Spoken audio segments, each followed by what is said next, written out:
Você já fez uma oração alguma vez na sua vida e imediatamente você foi respondido, assim, na mesma hora? Você lembra de ter pedido alguma coisa e, de modo realmente miraculoso, assim, Deus ter respondido na mesma hora que você orou?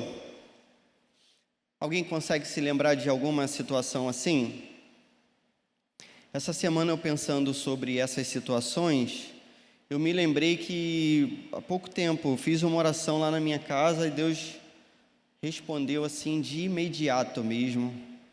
Isso é maneiro demais, não é? Você lembra também de alguma oração que você tenha feito por algo que você desejasse muito e até hoje Deus não te deu aquela parada, não te respondeu, sei lá, ou, né? A gente acha que Deus não respondeu, né? Mas Deus respondeu às vezes um não, né? A gente quer só o sim, né? Poxa, e o não, de repente, você lembra de algum não aí que você recebeu de Deus? Poxa, orei em tal sentido. Aquilo que você, pela sua própria compreensão, assim, pelo jeito que você pensa, você acredita assim, poxa, isso seria o melhor para a minha vida, mas aí de repente, poxa, Deus não respondeu aquilo que você pediu, ou não da maneira como você queria. Eu queria te dar uma informação.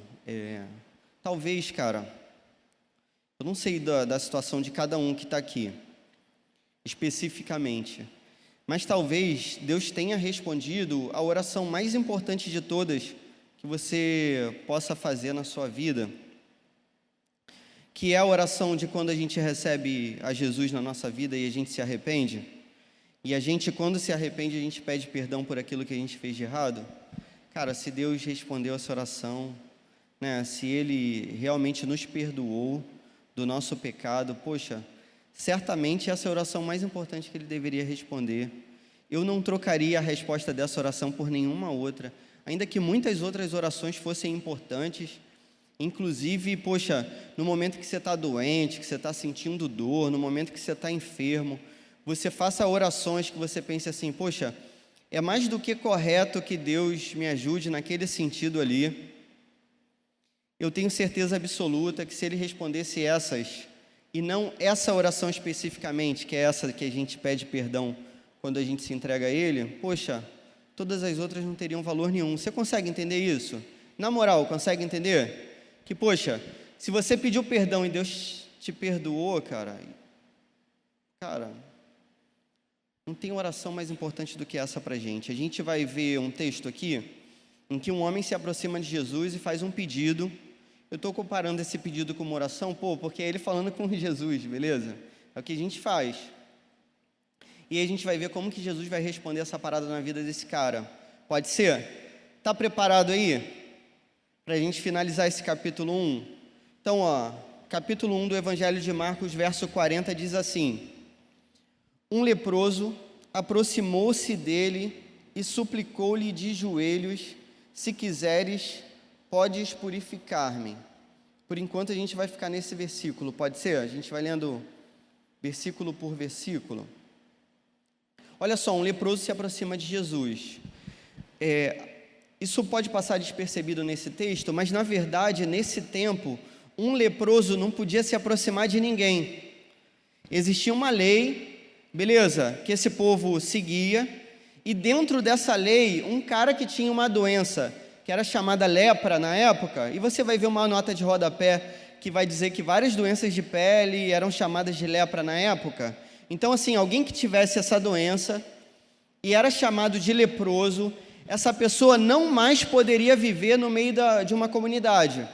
Esse cara tinha que viver separado de todo mundo. As únicas pessoas com as quais ele podia conviver seriam leprosos como ele. Então, assim, esse cara se aproxima de Jesus já quebrando uma regra. Tudo bem? A regra dizia assim, olha, quando um leproso entrar numa cidade, ele tem que gritar enquanto ele caminha assim, imundo, imundo, para que todo mundo, meta o pé, corra, para não se aproximar do cara, porque provavelmente essa lei tinha um sentido sanitário também, assim, de saúde. Como a lepra era uma doença contagiosa, e nesse tempo não tinha cura de jeito nenhum, tudo bem?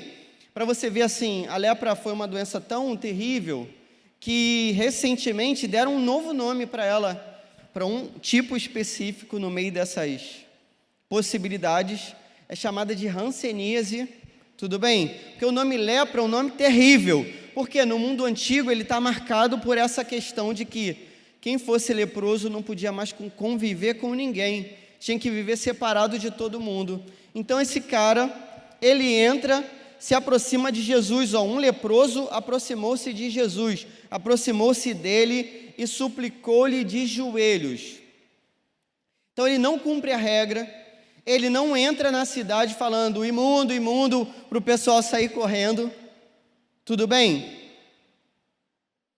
Ele se aproxima de Jesus, ou seja, ele trata Jesus de um modo diferente daquele que ele trataria qualquer outra pessoa, porque com qualquer outra pessoa ele tinha que fazer daquela maneira. Só que com Jesus ele faz diferente. Um leproso, cara, não vivia dentro da própria casa, não vivia com a sua própria família, não vivia com seus amigos, não vivia com ninguém, não se aproximava de ninguém. Tudo bem? Esse cara vê em Jesus alguém diferente, porque ele se aproxima de Jesus sem cumprir esse ritual, essa lei que dizia que ele tinha que gritar para as pessoas se afastarem dele. Ele se aproxima de Jesus de um modo diferente, porque diz assim no verso 40, acompanha comigo aí, suplicou-lhe de joelhos, tudo bem? Então o cara não só se aproxima, mas o cara se ajoelha diante de Jesus. Se você conhece esse contexto, você vai saber o seguinte, olha, nessa cultura aqui não tem essa história de você se ajoelhar diante de ninguém. Essa galera aqui dessa época, os judeus desse século I, não se ajoelhavam diante de nada que não fosse o próprio Deus dentro do templo, beleza? Ou então em casa, virado para o templo, para fazer uma oração a Deus, tinha que ser assim. Então esse cara entende que Jesus é diferente de todos os outros, porque ele se aproxima de Jesus e mais, ele se ajoelha diante de Jesus. Ou seja, ele reconhece que Jesus é Deus. Para um judeu se ajoelhar diante de alguém, ainda que fosse alguém muito especial, isso aqui era considerado idolatria. O cara podia até ser apedrejado. Ele reconhece que Jesus é Deus, ele se aproxima de Jesus e ele se ajoelha e faz um pedido para Jesus. Ele faz uma afirmação aqui, cara, que é muito maneira. Olha só o que ele diz: se quiseres, podes purificar-me. Ou seja, sabe que Jesus é diferente, ele reconhece como Deus e adora, e ele diz que se for da vontade de Jesus, se quiseres. Parece que a oração mais poderosa que existe não é aquela que você diz para Deus o que Deus tem que fazer, mas é aquela que você reconhece, cara, que a vontade de Deus é melhor do que a tua. Se quiseres. Poxa, percebe? Esse cara que tinha vivido sei lá quantos anos fora da sua família, fora dos seus amigos, fora de um ambiente que era considerado normal, ele tinha todo o direito de falar: Jesus, me cura. Mas ele se aproxima de um jeito tão piedoso e tão impressionantemente confiante na vontade de Jesus, que ele diz assim: se você quiser. Consegue compreender? Será que a gente consegue fazer esse tipo de oração? Jesus, for da sua vontade, se você quiser, faz isso ou aquilo, me dá tal carreira, me permite viajar, me permita testemunhar, se for da sua vontade, se quiseres, você pode, eu sei que você pode, sem mandar Deus fazer nada. Tudo bem? Olha o que diz o verso 41. Cheio de compaixão, Jesus estendeu a mão, tocou nele e disse: quero, seja purificado. Tem vários detalhes nesse versículo que são maneiros. Primeiro que diz que Jesus faz isso cheio de compaixão, cheio de amor. Jesus percebe naquele cara uma intenção totalmente bonita e de adoração. Jesus tem pena do cara, que o cara está doente, ele está vivendo aquela situação ali de reclusão. Jesus, cheio de compaixão, cheio de amor, estende a mão e toca naquele cara, o que era contra a lei também. Olha só que parada. A lei cerimonial ia dizer o seguinte, que se você tocasse sem querer, não era intencionalmente não, porque ninguém intencionalmente ia querer colocar a mão num leproso, porque corria o risco de ficar doente. Então a lei ia dizer o seguinte, se sem querer você tocou num leproso, você fica cerimonialmente 7 dias impuro. Ou seja, durante 7 dias você não pode aparecer no templo. E durante 7 dias você tem que ficar separado também de todo mundo. Por quê? Porque se você foi contaminado, contagiado, você poderia passar aquela doença para alguém também. Até aí tudo bem? Ninguém em sã consciência ia tocar num leproso a não ser Jesus. Jesus estende a mão e toca nesse cara. Cara, o que eu acho muito bonito desse texto é o seguinte, que olha só, a lógica antiga daquilo que era a lei cerimonial, a lei do templo, da convivência religiosa, era assim: o leproso tem que avisar para ele não tocar em ninguém, para viver separado, porque se mesmo assim alguém encostar nele, essa pessoa fica impura. Percebe que o que está falando aqui não é doente, é impuro. A impureza tem um significado espiritual. A doença tem um significado físico. Não sei se você está entendendo o que eu estou querendo falar como correlação. É o seguinte: se alguém impuro tocasse em alguém puro, esse alguém puro ficava impuro. Deu para compreender? Só que Jesus é tão puro, de uma pureza tão superior a qualquer pureza. Jesus é tão santo, de um modo tão maravilhoso e bonito e incomparável, que o cara impuro toca em Jesus e ele fica puro. Em vez de Jesus ficar impuro e não poder mais frequentar, fazer nada, pregar a palavra.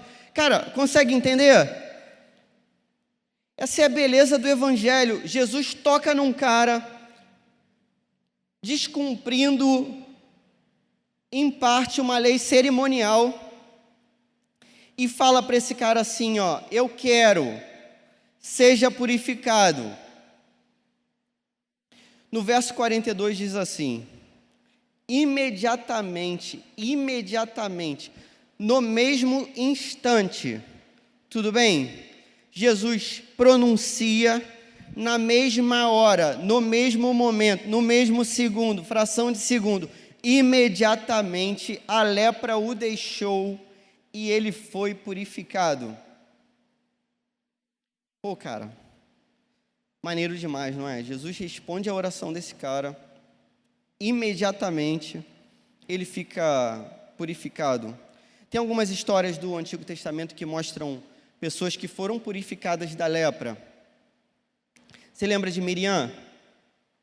Falou mal de Moisés, ficou leprosa, aí atrasou o povo, aí depois Moisés vai lá, ora, Moisés que ora por ela, e ela fica boa depois de novo. Lembra de Naamã?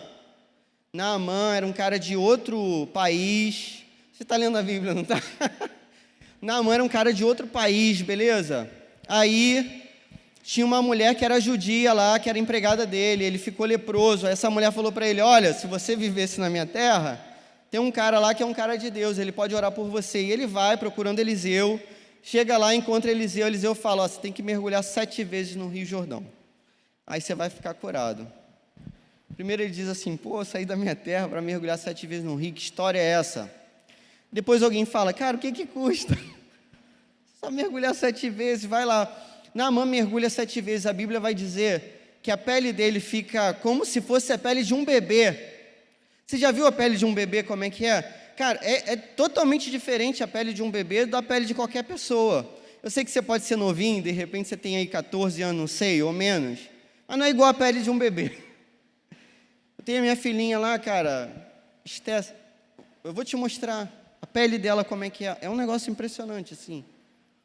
Você vê que é uma pele sem nada, assim, sabe, totalmente pura. Minha filha, poxa, é totalmente pura. Entende?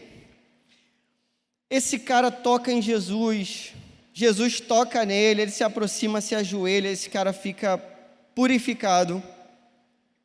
Só que Jesus vai falar uma parada diferente para ele. Olha só que estranho. No verso 43, diz assim, ó.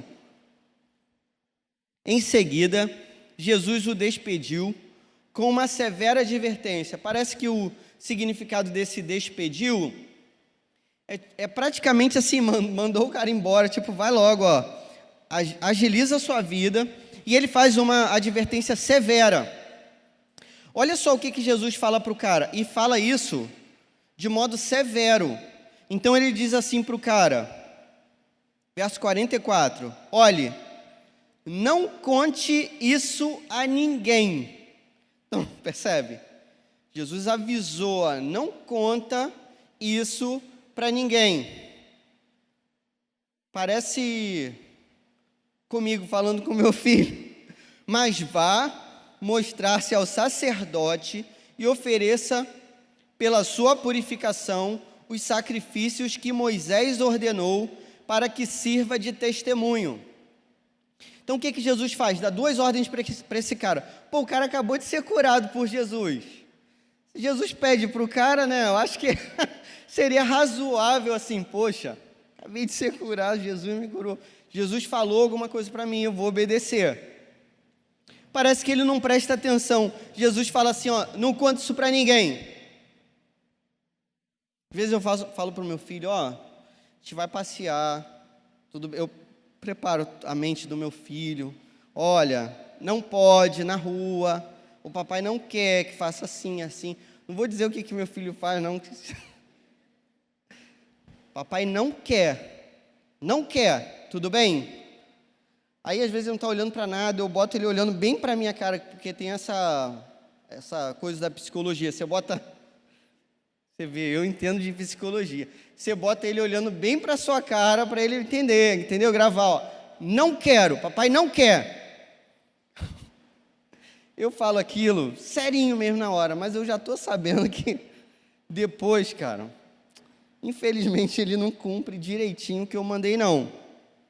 Mas um dia ele vai cumprir, se Deus quiser. Aí olha só, eu não posso desistir, né? Eu tenho que fazer a minha parte.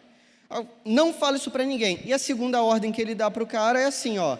Mas vá mostrar ao sacerdote. Ou seja, não perde tempo contando o que aconteceu para ninguém. Você vai falar com o sacerdote. Onde é que ficava o sacerdote? Em Jerusalém. E a gente sabe que Jesus está aqui na Galileia. Então, assim, ele ia ter que andar pra caramba para chegar no templo lá em Jerusalém e falar para o sacerdote, olha, eu era leproso, só que eu estou assim, ó, com essa pele de bebê que você está vendo aqui. Pô, então, a gente vai fazer o sacrifício, porque isso serve de testemunho. Era o seguinte, era como se o sacerdote desse um atestado médico para o cara. Sabe quando você vai fazer uma academia? Quem aqui já pagou a academia e nunca frequentou? Uma opção de gente. Sabe quando você vai fazer academia, aí, antes de você deixar de frequentar, eles pedem assim, pô, preciso de quê? Um laudo médico dizendo que você está apto para fazer academia. E aí você vai lá, entrega aquele laudo. É como se o sacerdote fosse esse laudo, para que todo mundo que encontrasse com ele dissesse assim, ué, você está curado? Sim, ó, o sacerdote falou que eu estou curado, então eu estou curado, acabou. Posso voltar para minha casa, posso voltar para o meu trabalho, posso voltar para os meus amigos, posso viver de novo uma vida normal. Tudo bem? Até aí você está entendendo? Esse ritual de ir ao templo também significava que essa era uma doença diferente. Tentar explicar de uma maneira melhor. Você vai ver em outras partes da Bíblia os evangelistas dizendo assim, ó, Jesus curava os doentes, expulsava os demônios e purificava os leprosos. Por que não é assim, ó? Jesus curava os doentes, e no meio tem leprosos, e expulsava demônios. Não, Jesus curava os doentes, expulsava demônios e purificava os leprosos.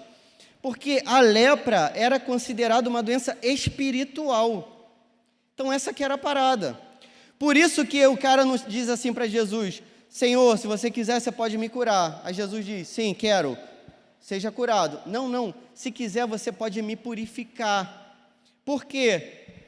A partir do momento que ele estivesse puro, ele poderia viver uma vida com Deus, ele poderia ir para o templo, ele poderia orar, ele poderia adorar. Consegue compreender? Então, isso daqui é muito mais do que uma cura física. Por isso que no início eu falei para você assim: qual oração que você quer? Eu não falei assim, vou falar agora. Qual oração que você quer que Deus responda? Aquela por qualquer outra coisa ou aquela que a gente pede perdão pelos nossos pecados? Porque quando a gente pede perdão pelos nossos pecados, a gente é purificado. É esse o significado do texto.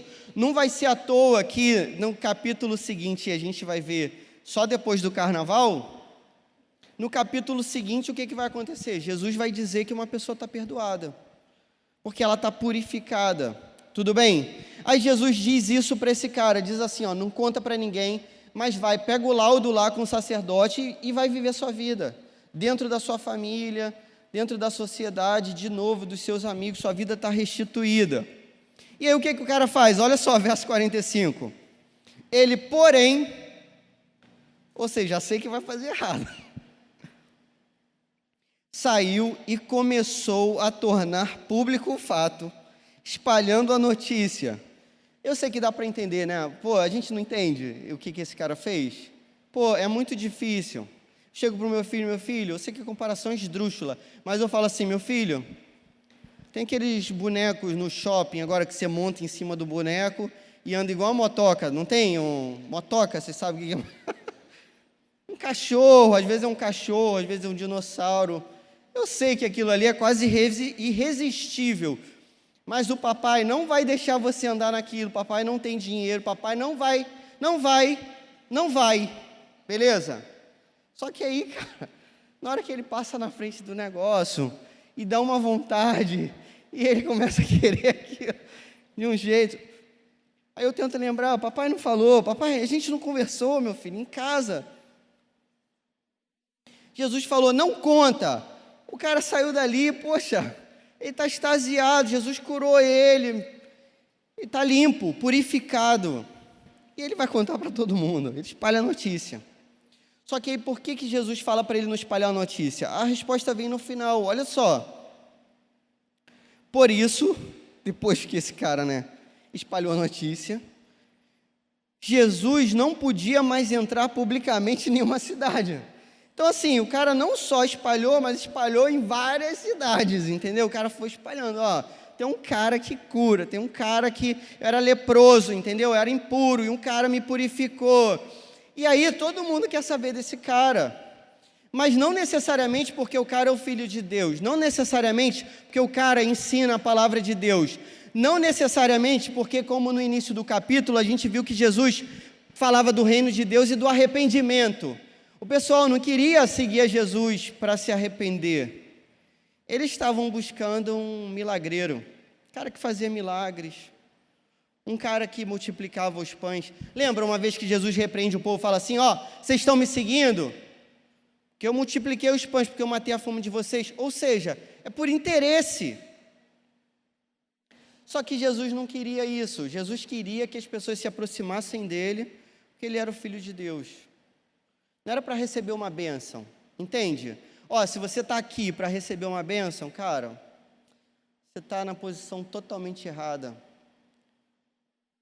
Jesus não quer te encontrar se você veio aqui só para receber uma bênção. Infelizmente. Só para ter um pedido atendido, só para ter uma oração atendida. Não é isso que Jesus quer. Jesus quer te encontrar como Filho de Deus, como Salvador e reinar na sua vida. É isso que Ele quer. Se não for assim, Ele fica fora da cidade. Aí olha só.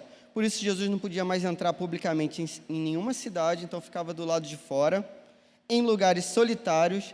Todavia, quer dizer, mesmo assim, vinha até ele gente de todas as partes, então ele não conseguia mais entrar nas cidades para pregar o evangelho do arrependimento. Isso atrapalhou a obra de Jesus completamente. Às vezes a gente acha que vai ajudar, a gente atrapalha. Mas geralmente é quando a gente é desobediente, a gente faz do nosso jeito. Isso... Jesus não precisa da nossa desobediência, tudo bem? Eu já ouvi uma oração de um cara que dizia assim para Deus: Deus, se eu puder pelo menos não atrapalhar, vai ser bom demais. Porque de modo geral a gente atrapalha. Então, se eu puder não atrapalhar, eu não sei nem se eu posso ajudar, Deus, mas se eu puder não atrapalhar, poxa, eu vou ficar feliz, Se eu não atrapalhar, eu vou ficar feliz. 2 aplicações aí para você colocar na sua vida, pode ser? 3? Mudei de ideia.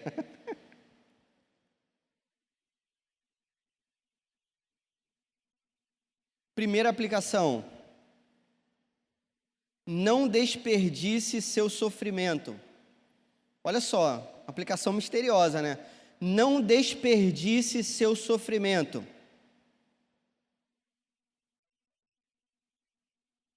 Eu sei que para mim é fácil, cara, falar, mas você também não sabe o que eu vivo.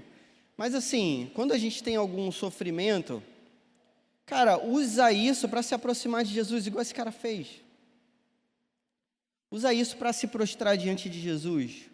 Usa isso para fazer as suas orações, esperando que a vontade de Jesus seja melhor do que a sua e querendo só a vontade dele, não a sua. Consegue entender? Se alguma parada está te trazendo sofrimento, poxa, se aproxima mais. Se aproxima mais. Não deixa o sofrimento ser desperdiçado, não valer para nada na sua vida. Transforma o sofrimento em algo que sirva para o reino de Deus. Isso é possível?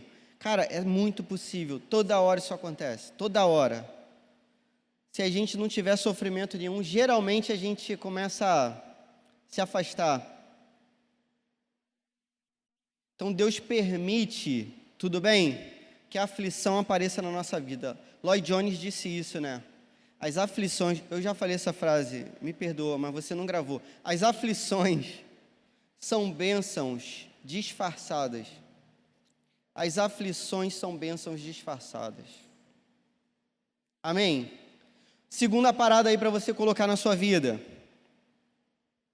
Jesus tem todo o poder para curar e para perdoar. Jesus tem todo o poder para curar e perdoar.